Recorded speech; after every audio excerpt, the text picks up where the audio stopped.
Hello everyone. Yes, आज की video में हम पढ़ेंगे युधिष्ठिर की चिंता और कामना।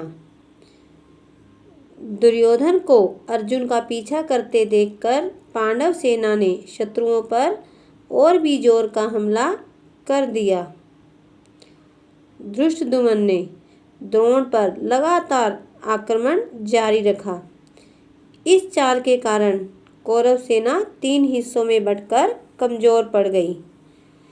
द्रोण ने क्रोध में आकर एक ऐसा बाण चलाया कि जिससे पंचाल कुमार को कष्ट हो। वह तो पंचाल कुमार के प्राण ले ही लेता, लेकिन सात्यकी ने बीच में आकर धृष्टद्युम्न को बचा लिया। जब सात्यकी ने देखा कि धृष्टद्युम्न उसकी ओर आ रहा है तो वह खुद भी उनकी ओर झपटा। इस तरह बहुत देर तक दोनों वीर लड़ते रहे। इसी बीच युधिष्ठिर को पता चला कि सात्यकी पर संकट आया हुआ है, इसलिए सात्यकी को बचाने के लिए उसने अपने महारथियों को उसकी सहायता के लिए भेज दिया। फिर वे धृष्टद्युम्न से बोले कि आपको अभी जाकर द्रोणाचार्य पर आक्रमण करना चाहिए। बड़े ही परिश्रम के बाद सात्यकी को द्रोण के फंदे से छुड़ाया जा सका। इसी समय श्री कृष्ण के 5 जन्य की ध्वनि सुनाई दी। यह सुनकर युधिष्ठिर और भी चिंता हो गए। उन्होंने उसी समय धृष्टद्युम्न को अर्जुन की सहायता के लिए जाने के लिए कहा। युधिष्ठिर के आग्रह पर सात्यकी ने बड़ी नम्रता से कहा, युधिष्ठिर, द्रोण की प्रतिज्ञा तो आप जानते ही हैं। अगर मैं यहाँ से चला गया तो आपकी रक्षा कौन करेगा? लेकिन बार बार युधिष्ठिर के कहने पर सात्यकी युधिष्ठिर को छोड़कर अर्जुन की ओर चला गया। वैसे ही द्रोणाचार्य ने पांडव सेना पर हमले शुरू कर दिए तो पांडवों को पीछे हटना पड़ा। यह देखकर युधिष्ठिर बड़े चिंतित हो उठे।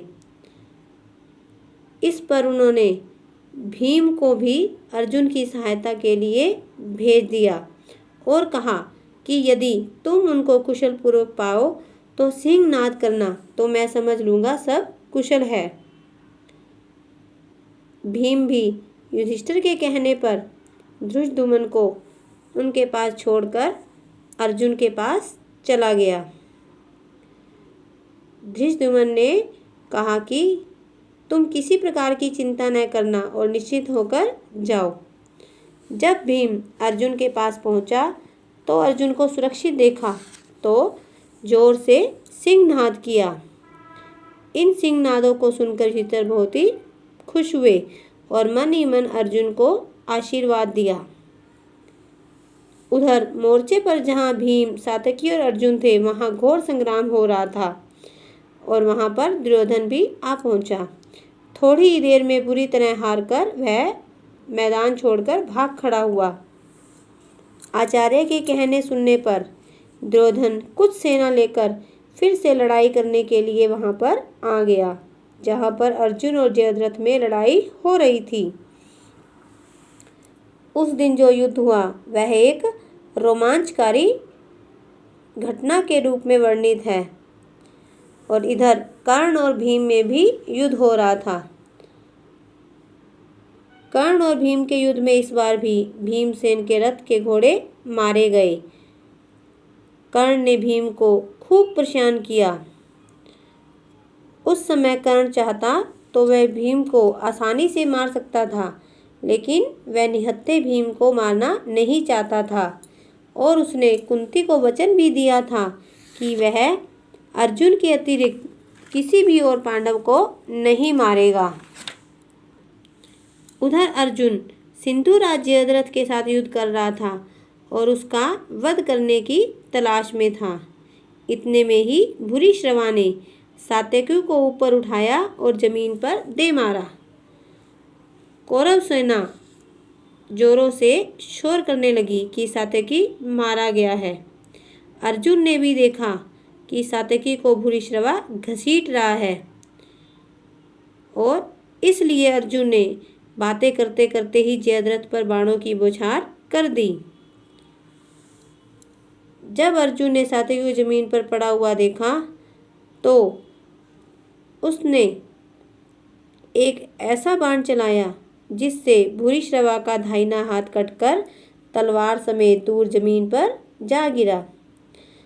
अपना हाथ कट जाने पर जब भूरिश्रवा कृष्ण की निंदा करने लगा तो अर्जुन ने कहा कि जब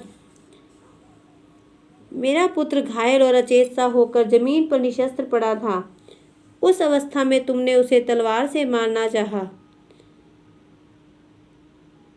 अभिमन्यु का वध होने पर भी तुम सभी लोगों ने विजयोत्सव मनाया था। तुम ही बताओ कि ऐसा करना किस धर्म के अनुसार उचित है।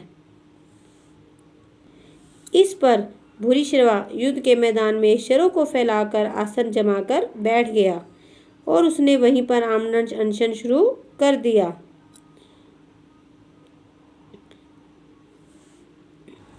इस प्रकार युद्ध चल रहा था।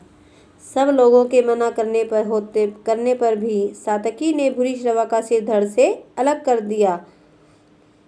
सात्यकी कार्य को सबने निकृष्ट कहकर धिक्कारा। लड़ाई के मैदान में जिस ढंग से भूरिश्रवा का वध हुआ उसे किसी ने भी उचित नहीं माना। अर्जुन जयद्रथ के पास आखिर पहुंच ही गया, लेकिन जयद्रथ भी कोई साधारण वीर नहीं था। बड़ी देर तक युद्ध होता रहा। सूर्यास्त का भी समय नजदीक आने लगा। जब श्री कृष्ण ने देखा कि सूर्य डूबने ही वाला है, तब उसने इशारे से कहा कि हे अर्जुन, जयद्रथ सूर्य की तरफ देखने में लगा है और यही सही अवसर है। तो अर्जुन ने अपने गांडीव से एक ऐसा बाण चलाया कि जयद्रथ के सिर को उड़ा ले गया। श्री कृष्ण ने समय पर ही एक चेतावनी अर्जुन को दे दी थी कि जयद्रथ के सिर को जमीन पर नहीं गिरने देना है, तो अर्जुन ने ऐसा ही किया। जयद्रथ के पिता राजा वृत्ररथ अपने आश्रम में बैठे संध्या वंदन कर रहे थे। इतने में ही जयद्रथ का सिर ध्यान मगन राजा की गोद में जा गिरा। जब राजा की आंखें खुली तो जयद्रथ का सिर उनकी गोद से जमीन पर गिर पड़ा और उसी क्षण बूढ़े वृषशत्र के सिर के भी 100 टुकड़े हो गए। जब जयद्रथ का वध हो गया तब युधिष्ठिर दूने उत्साह के साथ सारी पांडव सेना को लेकर आचार्य द्रोण पर टूट पड़े।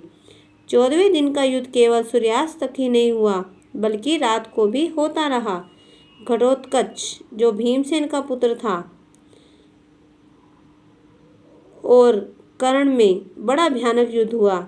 घटोत्कच ने कर्ण को भी इतनी पीड़ा पहुंचाई कि वह आपे में न रहा और इंद्र की दी हुई शक्ति, जिसे उसने अर्जुन का वध करने के उद्देश्य से सुरक्षित रखा हुआ था, घटोत्कच कर प्रयोग कर दिया।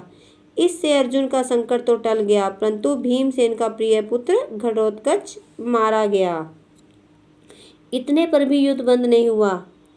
द्रोणाचार्य के बाणों से पांडव सेना के असंख्य वीर कट कर गिरते जाते थे।